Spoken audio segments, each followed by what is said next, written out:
Indonesia, selamat datang kembali di channel Vlogger BW. Masih bersama saya Wasis Roy Bawi.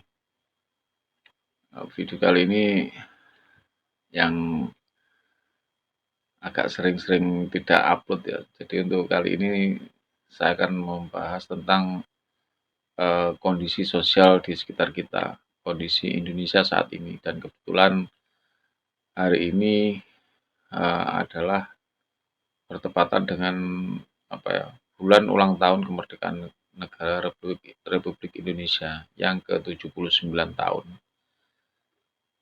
Memang tidak pas 17 Agustus, tapi ini masih di bulan Agustus. Dan ada sesuatu hal yang sebenarnya unek-unek lama yang sangat mengganjal di pikiran di usia negara yang sudah tua, 79 tahun, sebentar lagi 80 tahun, 20 tahun lagi 100 tahun. Kalau kita melihat mundur ke belakang itu waktu itu kayaknya lama, tapi ketika berjalan ke depan sebenarnya menempuh 70 tahun itu juga 80 tahun atau 79 tahun itu ya sebenarnya cepat gitu loh. Tiba-tiba loh sudah segini. Dan sudah selama itu, setua itu negeri ini. Kita itu ya seperti ini aja, nggak ada perubahan.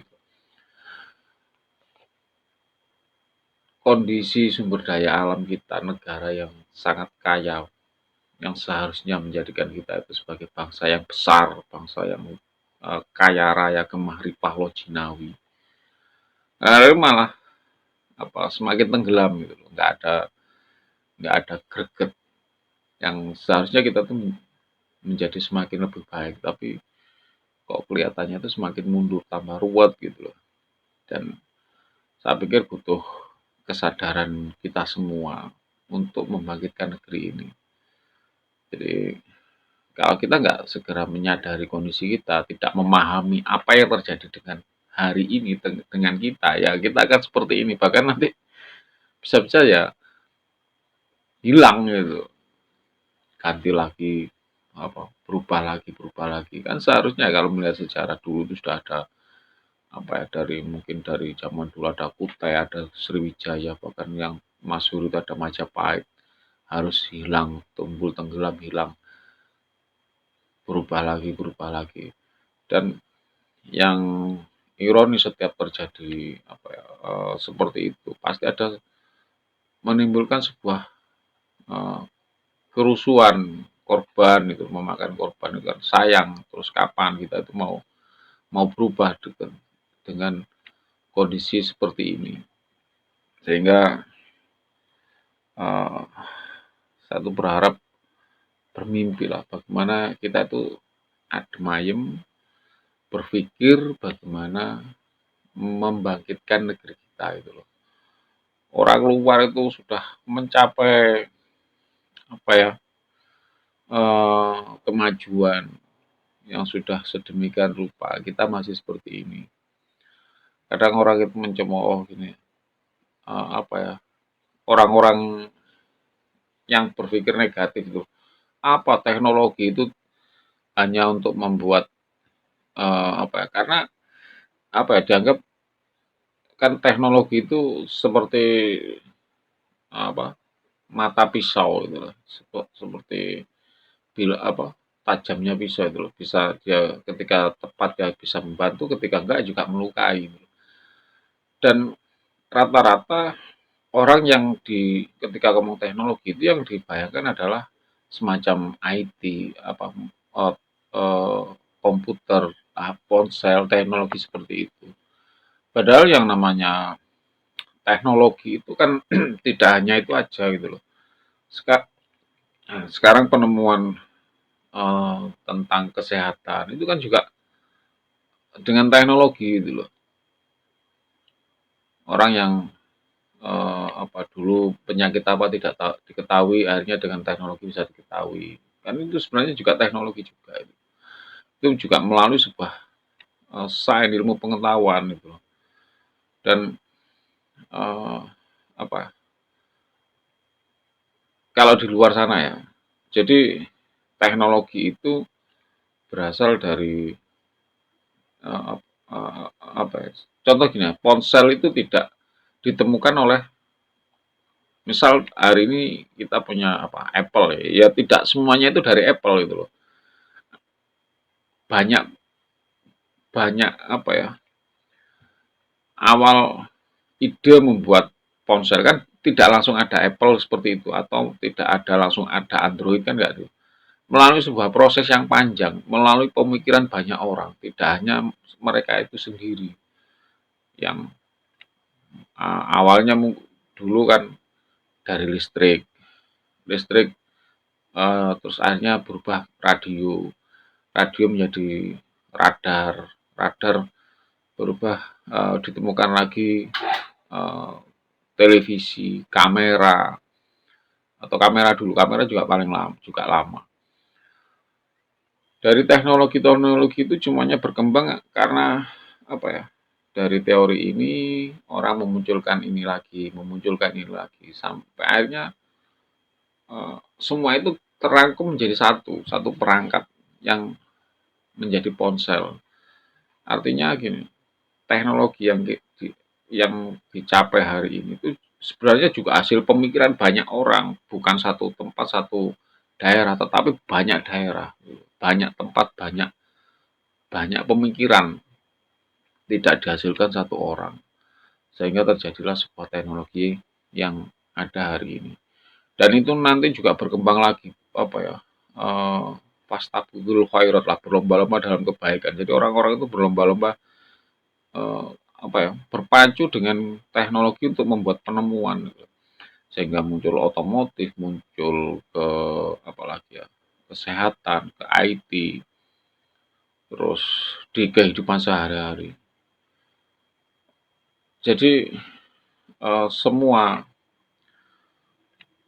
sesuatu hal yang apa ya, istimewa, sesuatu yang indah itu dihasilkan dari sebuah proses yang panjang gitu loh. Sama juga dengan kemakmuran, kesuksesan sebuah negara. Itu juga memerlukan pemikiran banyak orang gitu loh. Tidak hanya, kan hari ini rata-rata pemerintahannya yang ini, yang itu, yang selalu kita selalu berpikirnya negatif, pemerintah yang salah ini dan itu. Sorry ya, saya bukan buzzer, bukan influencer, saya influencer. Jadi eh, kita ini tanpa terasa, tanpa disadari, kita itu terdoktrin oleh pemikiran orang lain yang banyak yang menganggap ya karena doktrin agama, eh, apa ya, memang sengaja katanya jajahan Belanda terus kita itu dijadikan bodoh. Saya juga tidak terlalu mempercayai teori itu karena gini, masyarakat kita itu kadang-kadang unik gitu loh. Jadi masyarakat kita itu, kalau orang Jawa itu ojo mudah mudah terpesona, mudah heran, mudah takjub dengan sesuatu hal. Terus akhirnya mudah terprovokasi, tersulut, akhirnya apa ya, seperti api itu loh, sampai orang membuat istilah sumbu pendek gitu. Ini saya pengalaman apa ya, waktu, bukan pengalaman sih, waktu itu saya termasuk berada di waktu itu di 98 ya, waktu reformasi itu musimnya penjaraan gitu ya. Kan yang waktu itu yang kios awal itu kan di Jakarta. Saya waktu itu kebetulan di Surabaya. Saya tinggal di ya sekampung di Surabaya, sekitaran Kenjeran. Tiba-tiba ada dari kampung lain itu masuk kampung kita itu melakukan penjaraan. Terus dengan mereka bawa masa banyak gitu. Terus di situ ada teman saya dari daerah situ, saya tanya, siapa yang nyuruh? Ya ada, memang ada yang memprovokasi. Tapi karena kejadiannya malam dan ya orang-orang bisa mengendalikan diri. Tapi di kampung saya itu siang ya, beberapa hari kemudian itu orang melihat di sana ada penjara. Di kampung itu tiba-tiba juga ikut penjara. Usut-usut ya mereka tuh hanya hanya melihat di sana ada seperti itu, hanya terjadi semacam efek kayak kayak, apa, karambol gitu, das langsung terjadi apa ya, eee, tersulut gitu loh. Dan itu sudah dari dulu, eee, makanya kalau ada pemikiran di kita itu dibodohi sama Belanda itu, saya juga tidak terlalu, bukan saya membela Belanda, tapi kayaknya juga nggak terlalu yakin dengan teori itu. Karena masyarakat kita itu sampai hari ini pun juga, kalau orang Jawa itu membuat istilah gini, dicuci tidak basah, dimasukkan air tidak basah, dijemur tidak kering, dibakar tidak terbakar gitu loh. Jadi kadang-kadang kita itu sebagai masyarakat atau kelompok masyarakat yang unik gitu loh. Diatur susah, kadang ngatur nggak bener gitu. Dan kita itu mudah di diprovokasi. Kadang nggak diprovokasi ya melihat sesuatu terus ya kita itu kadang-kadang mudah-mudah ikut-ikutan itu loh. Sehingga kalau dipikir bahwa kita tuh terdoktrin, kayaknya enggak itu loh. Kita itu mudah mudah kagum, mudah heran, mudah meniru sesuatu hal yang kita itu merasa dianggap sesuatu yang baik. Satu contoh gini ya, antara kentang sama singkong itu populer mana? Kan kalau kentang itu makanan orang Eropa, French fries ya. Makanan orang Eropa itu kentang. Singkong itu ya makanan identik dengan makanan orang desa. Padahal memang fisiknya nggak sama. Yang fisiknya sama itu ubi jalar, ubi jalarnya. Rasanya agak manis. Kentang nggak terlalu manis. Tapi kenapa antara ubi jalar, singkong, sama kentang? Kenapa lebih populer kentang? Padahal kalau dipikir sama-sama karbohidrat. Padahal dimakan biasa itu justru saya tuh lebih suka singkong, lebih enak singkong. Kentang itu masih ada apa ya? Ya rasanya nggak seenak singkong. Dan sampai hari ini orang masih menganggap kentang itu sebagai sebagai makanan mindset makanan orang orang keren, orang Eropa, orang kaya.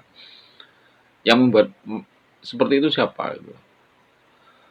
Apa orang Belanda dulu, kamu harus makan seperti ini. Kayaknya sih enggak. Ya mungkin karena kita itu mungkin ya nenek moyang kita dulu waktu bersentuhan dengan Belanda, oh Belanda itu sukanya makan gini ini dianggap keren. Karena mungkin melihat postur orang Eropa yang tinggi, yang mungkin lebih ganteng, kulitnya bersih, mungkin kita terobsesi, oh seperti itu.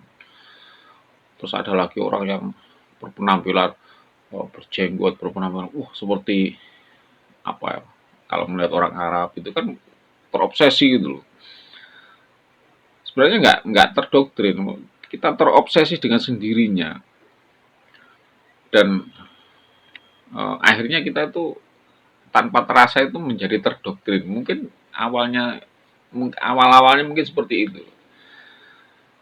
Dan ketika sudah menjadi terdoktrin ini juga sesuatu hal yang sangat riskan, sangat berat sekali. Jadi kita itu tidak mampu berpikir logis. Yang semua tindakan, gerakan alam bawah sadar kita itu ya tanpa tanpa disadari itu eh, terhipnotis oleh kondisi-kondisi itu. Tidak hanya agama yang kan orang itu banyak yang berpikir atau berpendapat jika eh, negara kita itu nggak maju-maju karena masyarakat kita tuh terdoktrin oleh dogma-dogma yang dogma agama yang akhirnya menjadi orang itu tumpul dan lambat, apa lemah. Tapi sebenarnya kalau menurut saya juga bukan hanya agama itu loh. Iptek ilmu pengetahuan itu juga sains itu juga juga mendoktrin kita itu loh. Dan kita hampir sama semua, hampir semua masyarakat kita itu juga terdoktrin, baik itu yang eh, beragama A dan B atau tidak beragama. Tapi itu ketika doktrin ilmu pengetahuan juga sama, semua terdoktrin. Contoh gini ya, kalau Anda melihat di media, entah televisi, entah YouTube, atau di mungkin bertemu langsung mengikuti sarasen, atau mungkin Anda kuliah sama dosennya itu diajar, atau melihat orang-orang yang kita anggap itu pinter, jenius. Rata-rata mereka tidak pernah percaya diri dengan pemikirannya. Coba, pasti menurut penelitian ini dan ini, Aristoteles tahun sekian, Plato, rata-rata semua berpikirnya seperti itu. Kenapa kita nggak hasil penelitian yang kita lakukan atau hasil kalau kan kita sudah lama mungkin penelitian dari universitas ini dan itu yang sudah apa ya, yang akhirnya tuh disebarluaskan atau dijadikan pelajaran, kan nggak kan, ya mungkin ada tapi kayaknya yang lebih dominan tuh yang sistem dari orang luar negeri, rata-rata semua seperti itu. Kita itu tidak percaya diri gitu loh. Kenapa tidak melakukan penelitian sendiri? Kenapa tidak pernah berpikir sendiri?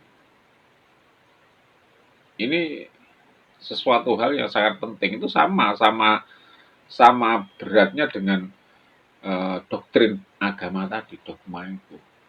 Kita dibuat tidak percaya gitu loh. Sebenarnya saya juga tidak apa ya, nggak tahu lah.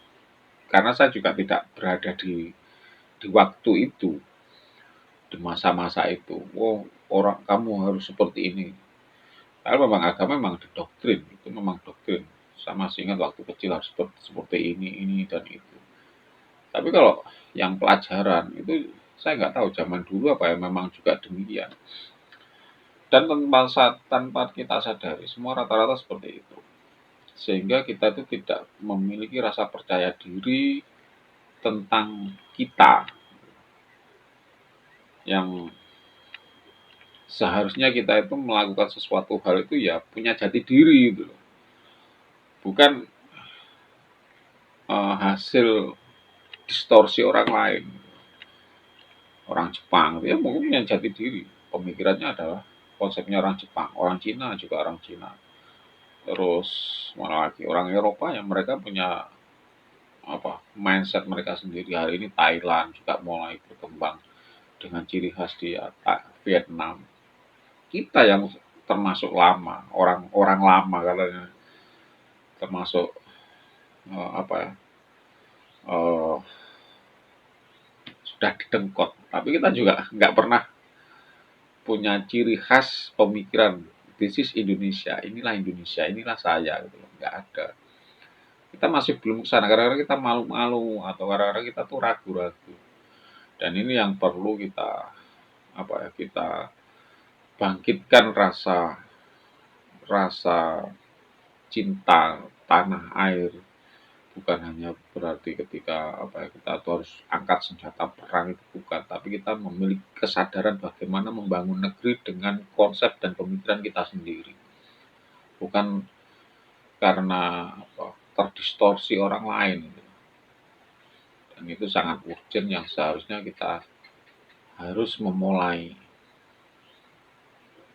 Nanti kita akan belajar membedah hal-hal seperti ini ya. Bagaimana kita itu harus bisa percaya diri, mengembalikan rasa percaya diri kita tentang, biar tidak terdoktrinasi atau tidak terkontaminasi pemikiran orang lain. Nanti kita akan coba membahas satu persatu di video selanjutnya. Dan mungkin sebagai catatan, saya itu bukan akademisi yang tidak pernah kuliah dan sekolah, tetapi saya itu dari dulu sangat intens memperhatikan permasalahan ini, dan saya itu sudah terbiasa belajar otodidak mempelajari ini dan itu. Dan kayaknya saya juga terpanggil, kepingin lah ikut ngomong gitu. Bukan apa ya, untuk kalau rata-rata kita itu membuli ada sesuatu itu ketika memunculkan sesuatu bukan memberikan solusi tetapi yang intinya itu membuli itu loh. Malah malah ngerecok yang lain, malah menghancurkan yang lain gitu loh. Bukan memberikan solusi, tapi memperparah keadaan. Dan semoga sebagai warga negara Indonesia semakin tersadar bahwa kita terus harus berjalan ke depan menjadi semakin lebih baik dan percaya diri dengan kemampuan kita sendiri. Terima kasih telah nonton video saya dan kita akan jumpa lagi di video selanjutnya. Semoga video kali ini berkenan dan bisa memberikan gambaran tentang kondisi kita saat ini. Terima kasih, sampai jumpa lagi di video selanjutnya. Salam sehat dan hebat sebagai orang Indonesia.